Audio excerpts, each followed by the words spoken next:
ப்ரொமோஷன்ல ஏதோ ஒரு கேள்வி கேட்கும்போது என்கிட்ட 350 கோடி இருந்தால் நான் செட்டில் ஆன மாதிரி ஃபீல் பண்ணுவேன். ஏன்னா மாசத்துக்கு 21 கோடி கிடைக்கும் அப்படின்னும் போது எல்லாரும் வாயை பொழந்துட்டு பார்த்தோம். நானும் தான் அப்படி பார்த்தேன். ஏன்னா நீங்க உங்களோட 20 வயசுல ஆரம்பிச்சிருந்தீங்கன்னா ஒரு 450 ரூபாய், ஒரு 5 வருஷம் கழிச்சு இன்னொரு 1 கோடிக்கு பிளான் பண்றீங்கன்னா 900 ரூபாய் போகும். ஸோ 30 வயசுக்குள்ளேயே 3 கோடிக்கான பிளானிங் தாராளமா பண்ண முடியும் இல்லையா? எல்லாருக்கும் நான் சொல்லும் போது மியூச்சுவல் ஃபண்ட்ல ஆரம்பிக்கிறீங்கன்னா குறைஞ்சது 4-5 வருஷம் போடுங்க, கண்டிப்பா பாசிட்டிவான ரிட்டர்ன்ஸ் இருக்கும் அண்ட் 10% மேல இருக்கும் தான் நான் சொல்லுவேன். பட் இது 8 வருஷம் கண்டினியூ பண்ணீங்கன்னா கண்டிப்பா உங்களுக்கு நெகட்டிவ் ரிட்டர்ன்ஸ் வரவே வராது அப்படின்றது உண்மை. அண்ட் இந்த 30 வருஷம் நீங்க வந்து கஷ்டப்பட்டு உழைக்கிறீங்க, அதை தாண்டி நல்ல லைஃப் ஸ்டைல் வாழ்ந்தாலும் கண்டிப்பா உங்களால இந்த பணத்தோட அடுத்த 30, நான் சொல்றது 60ல இருந்து 90 வரைக்கும் கூட சூப்பராகவே லீட் பண்ண முடியும். கொஞ்ச நாள் முன்னாடி விக்னேஷ் சிவன் டைரக்டர் இருக்கார் இல்லையா, அவரோட வீடியோ ப்ரொமோஷன்ல ஏதோ ஒரு கேள்வி கேட்கும்போது என்கிட்ட 350 கோடி இருந்தா நான் செட்டில் ஆன மாதிரி ஃபீல் பண்ணுவேன். ஏன்னா மாசத்துக்கு 21 கோடி கிடைக்கும் அப்படின்னும் போது எல்லாரும் வாயை பொழந்துட்டு பார்த்தோம். நானும் தான் அப்படி பார்த்தேன். ஏன்னா 350 கோடி போற வரைக்கும் என்னத்த அவ்வளோ எதுக்கு உழைக்கணும், என்கிட்ட ஒரு சில கோடிகள் இருந்தாலே முதல்ல 1 கோடி கிடைச்சாலே போதும் அப்படின்னு தான் யோசிச்சிருப்போம். ஸோ முதல் 1 கோடி எவ்வளவு குயிக்கா சேர்க்க முடியும், இல்ல 60 வயசுல 1 கோடி சேர்க்கணும்னா என்ன, இதை வச்சுட்டு நீங்க உங்க லைஃப்க்கு ஏற்ற மாதிரி 2 கோடியோ 4 கோடியோ 5 கோடியோ ஈஸியா பிளான் பண்ண முடியும். ஸோ ஃபர்ஸ்ட் 1 கோடி சேர்க்கறதுக்கான வழி என்ன அப்படின்றத முதல்ல பார்ப்போம். நான் கணேசன் திரு, உங்கள் மியூச்சுவல் ஃபண்ட் டிஸ்ட்ரிபியூட்டர். சிம்பிளா சொல்லணும்னா ஒரு சீக்கிரம் ஆரம்பிச்சீங்கன்னா கம்மியான அமௌண்ட்டே கடைசி வரைக்கும் கட்டலாம். 20 வயசுல 450 ரூபாய் கட்ட ஆரம்பிக்கிறீங்க, 60 வயசு வரைக்கும் இதே 450 ரூபாய் கட்டினாலே போதும், உங்களுக்கு ஈஸியா 1 கோடி கிடைச்சிடும். இதோட ரிட்டர்ன்ஸ் பர்சன்டேஜ் 14%. ஏன்னா 14% என்னன்னா சென்செக்ஸோட ரிட்டர்ன்ஸ் தான் நம்ம வச்சிருக்கோம். ஸோ 14 to 15% எப்படி வந்தாலும் இந்த லாங் டேர்ம் பீரியட்ல கண்டிப்பா உங்களால 1 கோடி சேர்க்க முடியும். 5 வருஷம் ஆகுதுன்னா கிட்டத்தட்ட 900 ரூபீஸ்க்கு மேல நீங்க கட்ட வேண்டியிருக்கும். 5 வருஷம் கழிச்சு 25 வயசுல ஸ்டார்ட் பண்றீங்கன்னா 900 ரூபீஸ் கட்டணும். 30 வயசுல ஸ்டார்ட் பண்றீங்கன்னா 1821. இதுல இருந்து ஈஸியா இந்த டேபிள பார்த்தா உங்களுக்கு என்ன தெரியுது அப்படின்னா, ஒவ்வொரு 5 வருஷம் இன்க்ரீஸ் ஆக நீங்க கட்ட வேண்டிய மாச தொகை டபுள் ஆயிட்டே போகுது. ஸோ சப்போஸ் 40 வயசுல ஆரம்பிக்கிறீங்கன்னா நீங்க கட்ட வேண்டிய தொகை ரொம்பவே அதிகமா இருக்கு. 20 வருஷத்துக்கு அதிகமான தொகை கட்டணும். இந்த டைம்ல தான் உங்க கமிட்மெண்ட் அதிகமா இருக்கும். ஸோ வீடு வாங்கியிருப்பீங்க, இல்லைன்னா இன்னொரு வீடு வாங்கியிருப்பீங்க, பசங்க ஸ்கூலுக்கு போயிருப்பாங்க, மெடிக்கல் எக்ஸ்பென்சஸ் ஆயிருக்கும், பேரண்ட்ஸ்க்கான எக்ஸ்பென்சஸ் ஆயிருக்கும். இந்த மாதிரி எக்கச்சக்க எக்ஸ்பென்சஸ் வந்து இந்த 40 வயசுல தான் ஆரம்பிக்கும். அப்போ வந்து டபுளா இன்வெஸ்ட்மெண்ட் பண்ணணும் போது உங்களுக்கு ஒரு பெரிய தலைவலியா இருக்கும். ஸோ இது வந்து நீங்க உங்களோட 20 வயசுல ஆரம்பிச்சிருந்தீங்கன்னா ஒரு 450 ரூபாய், ஒரு 5 வருஷம் கழிச்சு இன்னொரு 1 கோடிக்கு பிளான் பண்றீங்கன்னா 900 ரூபாய் போகும். ஸோ 30 வயசுக்குள்ளேயே 3 கோடிக்கான பிளானிங் தாராளமா பண்ண முடியும் இல்லையா? 20 வயசுல ஆரம்பிக்கும் போது ஒரு 450, 25 வயசுல 900 ரூபாய், 30 வயசுல வந்து 1821. ஸோ ஓவராலா பாத்தீங்கன்னா உங்க ஓவரால் இன்வெஸ்ட்மெண்ட்டே 4000-4500 ரூபாய் நீங்க கட்டிட்டே வரீங்க. 30 வயசுல இருந்தனா 60 வயசுல வந்து 3 கோடி ரூபாய் சேர்ந்துரும் இல்லையா? இந்த ஸ்ட்ராட்டஜி இனிமேல் நீங்க ஃபாலோ பண்ணலாம். 60 வயசுல இன்னொரு 30 இயர்ஸ் கழிச்சு 3 கோடி 10 மாதம் மட்டும் நீங்க கால்குலேட் பண்ணிக்கோங்க. ஸோ சிம்பிளா எவ்வளவு குயிக்கா ஸ்டார்ட் பண்றோமோ லாங் டேர்முக்குன்னு பிளான் பண்ணும்போது கம்மியான அமௌண்ட்டே போதும் அப்படின்றது தான் நான் சொல்ல வர விஷயம். Power of compounding. டைம் ஆக ஆக பணம் வந்து இன்னும் குயிக்கா மல்டிப்ளை ஆகிட்டே இருக்கும். ஸோ 30 வயசுக்கு மேல நீங்க எவ்வளவு செலவு பண்ணாலும் பயப்படவே வேணாம். உங்க வீட்டில் திட்டினாலும் சரி, பேரண்ட்ஸ் சொன்னாலும் சரி, ஒய்ஃப் திட்டினாலும் சரி, தாராளமா இவ்வளவு பணம் வந்துடும், தைரியமா இன்வெஸ்ட்மெண்ட் பண்ணிட்டு இருக்கேன் அப்படின்னு சொன்னா போதும். ப்ரூஃப் காமிச்சீங்கன்னா ஆல்ரெடி 5 வருஷம் 10 வருஷத்துக்கான ட்ராக் ரெக்கார்டு இருக்கு. இதுக்கப்புறம் உங்க சம்பளமும் இன்க்ரீஸ் ஆகுதும் போது எல்லாருமே தைரியமா இருக்கலாம். இன்னொன்னு, நீங்க லைஃபை ஜாலியா லீட் பண்ணலாம். சரி, இவ்வளவு வருஷம் போடுறியே, பணம் நெகட்டிவ் ஆயிடுச்சுன்னா என்ன பண்றதுன்னு எல்லாரும் கேள்வி கேட்பாங்க.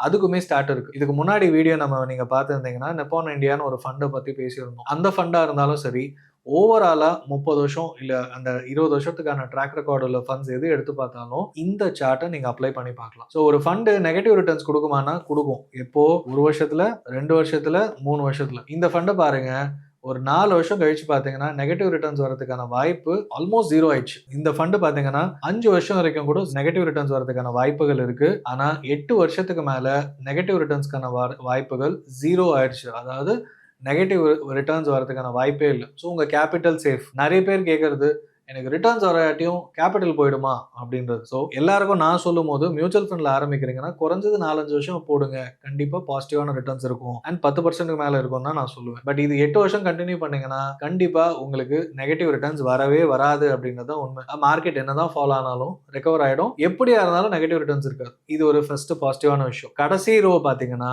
நடுவில் இருக்கிறதுல நீங்க அனலைஸ் பண்ணிக்கோங்க. கடைசி ரோ பாத்தீங்கன்னா 20%க்கு மேல இருக்கிறதும், கடைசி ரோக்கு முன்னாடி ரோ 20%க்கு மேல எவ்வளவு கொடுத்துருக்காங்க, ஒவ்வொரு காலகட்டத்திலையும் கொடுத்துருக்காங்க. 12%க்கு மேல ரிட்டர்ன்ஸ் 20 வருஷத்துல பாத்தீங்கன்னா 99% ஆஃப் த டைம்ஸ் கிடைச்சிருக்கு. Which means almost close to 100%. அந்த 1% நெகட்டிவா எடுத்துக்கிட்டாலும் மேபி 10% கொடுத்துருக்கலாம், 11% கொடுத்துருக்கலாம். ஏன்னா நம்ம கிட்ட இவ்வளோ டைம் பீரியடுக்கான அனலைஸ் பண்ணும்போது 100% கொடுக்க முடியாது. ஏன்னா அது கேரண்டீட் ஆயிடும். அதனால 99% வச்சுக்கோங்க. ஸோ இந்த மாதிரி ஃபண்டு லாங் டேர்ம்ல Nippon India vision large and mid cap ஃபண்டா இருக்கட்டும், எந்த ஒரு ஃபண்டு 20 வருஷமா இருக்குதுன்னு நீங்க எடுத்து அனலைஸ் பண்ணுங்க. பாத்தீங்கன்னா 20 வருஷத்துல மினிமம் 12%. மினிமம் 12% போது உங்களுக்கு கோல்டு விட 1-2% அதிகமாகவே இருக்கும். அண்ட் ரியல் எஸ்டேட்டை விட 1-2% அதிகமாக இருக்கும். நான் சொல்றது எல்லாமே மினிமல் ரிட்டர்ன்ஸ் கம்பேரிசனை வச்சு சொல்றேன். அதிகமாக இருக்கும். ஸோ அதனால கண்டிப்பா நீங்க தாராளமா மியூச்சுவல் ஃபண்ட்ல லாங் டேர்ம் முதலீடு பண்ணலாம். 20 வயசுல ஆரம்பிக்கிறீங்களோ 25 வயசுல ஆரம்பிக்கிறீங்களோ இந்த காலகட்டம் லாங் டேர்ம் பண்ணும்போது 1 கோடி இல்ல 10 கோடி கூட உங்களால பிளான் பண்ண முடியும். சிம்பிளா உங்களுக்கு 1 கோடிக்கு 1000 ரூபாய் கணக்கு வச்சாலும் 25 வயசுல 30 வயசுல ஆரம்பிக்கிறீங்கன்னா ஈஸியா பல கோடிகள் சேர்க்க முடியும். 350 கோடின்றது மேபி அவங்களோட லைஃப் ஸ்டைல் அண்ட் அவங்க யோசிக்கிற மூவிஸோட லைஃப் ஸ்டைலை வச்சு அவங்க பிளான் பண்ணலாம். பட் இந்த மாதிரி இருந்தாலே அடுத்த 30 இயர்ஸ் கழிச்சு பிளான் பண்ணாலும் மேபி 5 to 10 crores இருந்தாலே உங்களால கம்ஃபர்டபுளான லைஃப் ஸ்டைல் வாழ முடியும். அண்ட் இந்த 30 வருஷம் நீங்க கஷ்டப்பட்டு உழைக்கிறீங்க, அதை தாண்டி நல்ல லைஃப் ஸ்டைல் வாழ்ந்தாலும் கண்டிப்பா உங்களால இந்த பணத்தோட அடுத்த 30, நான் சொல்றது 60ல இருந்து 90 வரைக்கும் கூட சூப்பராகவே லீட் பண்ண முடியும். சரி, இது சீக்கிரம் ஸ்டார்ட் பண்ணுங்கன்னு சொல்லிட்டேன். பட் ஆனால் ஒரு 5000 ரூபாய் எஸ்ஐபியை தள்ளி போட்டீங்க அப்படின்னா, ஒரு 2 வருஷம் தள்ளி போட்டீங்கன்னா எவ்வளோ லூஸ் பண்ணுவீங்க தெரியுமா? இதுவும் நீங்க தெரிஞ்சுக்கணும். இதுதான் டிலே காஸ்ட்னு சொல்லுவோம். அதாவது நீங்க இப்பவே ஆரம்பிக்கிறீங்க ஒரு 5000 ரூபாய் எஸ்ஐபி, ஒரு 25 வருஷம் 35 வயசுல ஆரம்பிக்கிறீங்க ஒரு 5000 ரூபாய் எஸ்ஐபினா தாராளமா உங்களுக்கு 1 கோடி ரூபாய் 17 லட்சம் கிடைக்குது. 14% ரிட்டர்ன்ஸ் கால்குலேஷன்ல இந்த இமேஜை பாத்தீங்கன்னா தெரியும். பட் ஆனா ஒரு 2 வருஷம் தள்ளி போட்டீங்க, 35 வயசுக்கு பதில் 37 வயசுல ஸ்டார்ட் பண்றீங்க அப்படின்னா 28 லட்சம் உங்களுக்கு குறைஞ்சு போகுது. ஏன்னா 2 வருஷம் டைம் உங்களுக்கு போகுது. 2 வருஷம் தள்ளி தானே ஸ்டார்ட் பண்றேன் அப்படின்னு யோசிக்கிறீங்க. ஆனா 60 வயசுல பாத்தீங்கன்னா கிட்டத்தட்ட அந்த 2 வருஷத்துக்கான காஸ்ட் 28 லட்சமா மாறும். ஸோ நீங்க ஏன் சீக்கிரம் ஆரம்பிக்கணும் அப்படின்னா இந்த ரீசன் தான். 20 வயசுலனா 450 ரூபாய் ஸ்டூடெண்டா இருப்பீங்க, இல்ல பேரண்ட்ஸ் கிட்ட பாக்கெட் மணி வாங்குவீங்க. சிம்பிளா நீங்க லாங் டேர்ம்னு போடுங்க.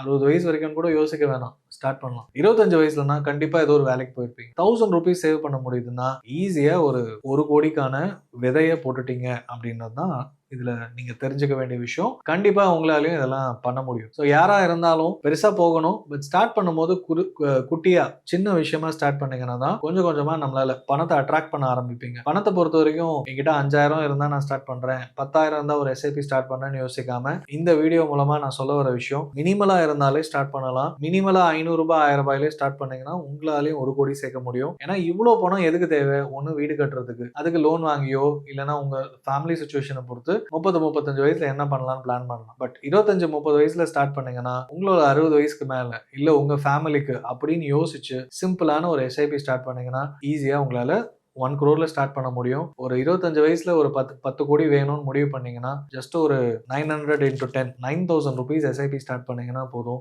ஈஸியா உங்ககிட்ட ஒரு 10 கோடி ரூபாய் 35 வருஷத்துல சேரும். ஸோ இந்த மாதிரி நீங்களும் யூஸ்ஃபுல்லான டிப்ஸ் ஃபாலோ பண்ணணும். தெரிஞ்சுக்கணும்னு நினைச்சீங்கன்னா என்னோட யூடியூப் சப்ஸ்கிரைப் பண்ணிக்கோங்க. உங்க ஃப்ரெண்ட்ஸ் அண்ட் ஃபேமிலிக்கும் இந்த வீடியோ பிடிச்சிருந்ததுன்னா எல்லாருக்கும் இந்த வீடியோ ஷேர் பண்ணுங்க. எல்லாருமே மியூச்சுவல் ஃபண்ட் பத்தி டீடைலா அனாலிசிஸ் டெப்த் அதெல்லாம் என்ன மாதிரி ஒரு டிஸ்ட்ரிபியூட்டர் கேட்டாலும் சொல்லுவாங்க, அட்வைசர் போனாலும் சொல்லுவாங்க.